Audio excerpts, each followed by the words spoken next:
The rise and fall of the iPod, how Apple revolutionized music and then let it go. The iPod was more than just a gadget, it was a cultural phenomenon that transformed the way people consumed music. For over a decade, Apple's iconic device dominated the portable music player market, sold hundreds of millions of units, and helped pave the way for the company's later successes with the iPhone. But as revolutionary as the iPod was, its decline was inevitable, brought on by shifts in technology and consumer behavior. Here, we trace the rise and fall of the iPod and its lasting legacy. The birth of the iPod. The need for a music revolution. Before the iPod, portable music was dominated by devices like the Sony Walkman and its successors, which relied on physical media such as cassettes and CDs. The advent of digital music in the late 1990s, coupled with the rise of peer-to-peer sharing services like Napster, disrupted this paradigm. Music lovers were now downloading MP3 files, but there was no easy way to carry large digital libraries on the go.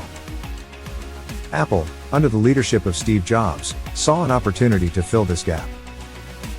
Jobs envisioned a device that could store thousands of songs, fit in a pocket, and offer seamless integration with software for easy organization and syncing. The result was the iPod, a product that would forever change Apple's trajectory in the music industry. The launch of the iPod, 2001. On October 23, 2001, Steve Jobs unveiled the first iPod at a small press event. The device boasted a 5 GB hard drive capable of holding 1,000 songs, a mechanical scroll wheel, and FireWire connectivity for rapid data transfer. Its tagline, 1,000 songs in your pocket, captured the imagination of music enthusiasts. While the initial reception was mixed, critics noted its high price of $399 and compatibility only with Mac computers. The iPod's sleek design and user-friendly interface quickly set it apart from competitors. Its robust build and ability to sync seamlessly with iTunes, Apple's newly launched music management software, laid the foundation for its success. The rise of the iPod.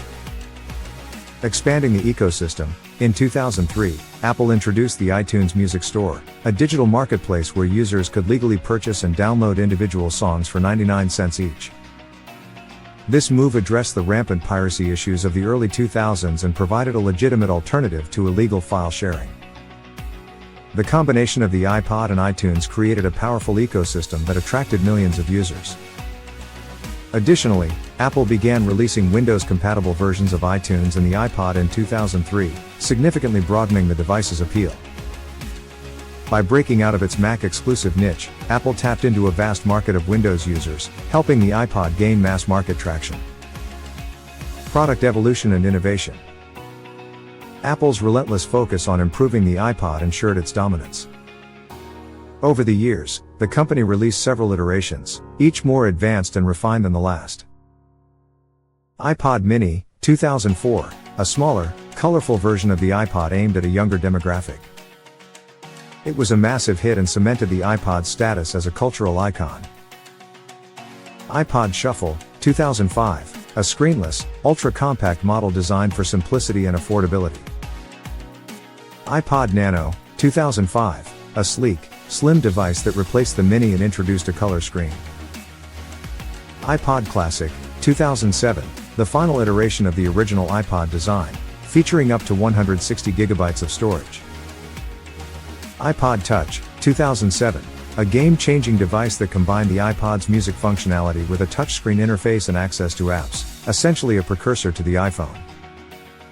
Each iteration of the iPod brought innovations that kept the product relevant and exciting, ensuring Apple's dominance in the MP3 player market.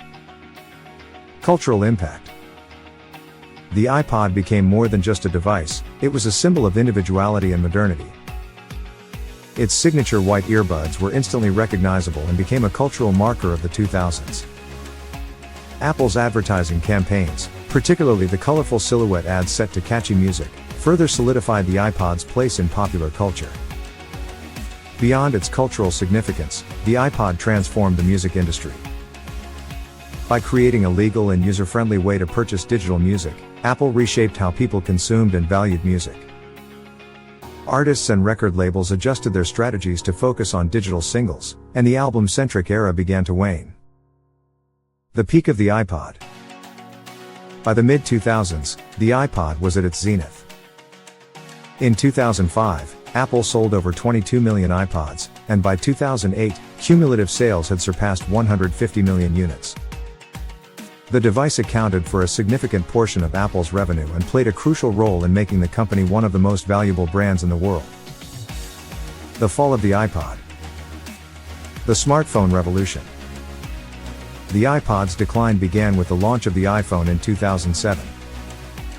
Apple's groundbreaking smartphone combined the functionality of an iPod, a phone, and an internet device into a single product. As the iPhone gained popularity, the need for a dedicated music player diminished. Consumers gravitated toward the convenience of an all-in-one device. Although Apple continued to innovate within the iPod line, releasing updated versions of the Nano, Shuffle, and Touch, the writing was on the wall. By 2010, iPod sales began to decline as smartphones became ubiquitous. Streaming services and changing consumer habits. Another factor contributing to the iPod's decline was the rise of music streaming services like Spotify, Pandora, and later Apple Music. These platforms offered instant access to millions of songs without the need to purchase and store individual tracks.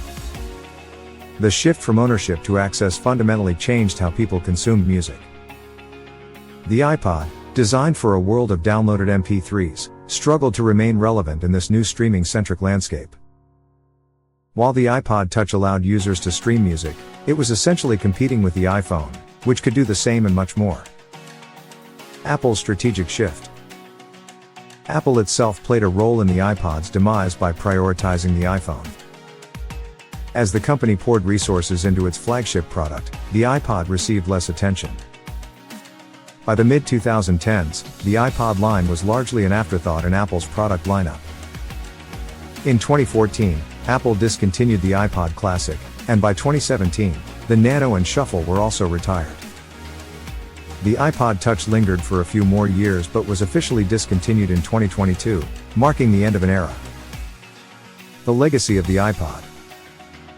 The iPod's success was instrumental in Apple's evolution into a global powerhouse. It introduced millions of consumers to Apple's ecosystem, paving the way for the adoption of other products like the iPhone, iPad, and Mac. The lessons Apple learned from designing, marketing, and selling the iPod informed its approach to subsequent innovations. Impact on music and technology. The iPod fundamentally changed the way people listen to music, moving the industry from physical media to digital formats. It also popularized the idea of personal, portable entertainment, a concept that now extends to streaming video, podcasts, and audiobooks. From a technological perspective, the iPod's minimalist design, intuitive interface, and seamless integration with software set new standards for consumer electronics. These principles continue to influence product design across the tech industry. Lessons from the iPod's rise and fall. The iPod's journey offers valuable insights for innovators and businesses. The importance of ecosystems. The iPod's success was tied to its integration with iTunes. Building a cohesive ecosystem can create a loyal customer base. Adaptability is key. The iPod thrived because Apple continually improved and diversified the product line. However, its decline highlights the need to pivot when market conditions change. Cannibalize your own products. Apple wasn't afraid to let the iPhone cannibalize the iPod. By embracing this disruption, Apple ensured its long-term success rather than clinging to a fading product. Timing is everything. The iPod arrived at the perfect moment when digital music was taking off but lacked a practical platform. Identifying and seizing such moments is critical in technology. The iPod's rise and fall is a testament to the transformative power of innovation and the relentless pace of technological progress. While the iPod is no longer a part of Apple's product lineup, its legacy lives on in the way we listen to music and interact with technology. It was a product that not only defined an era but also laid the foundation for Apple's continued success as one of the most influential companies in the world. Thanks for watching. Subscribe.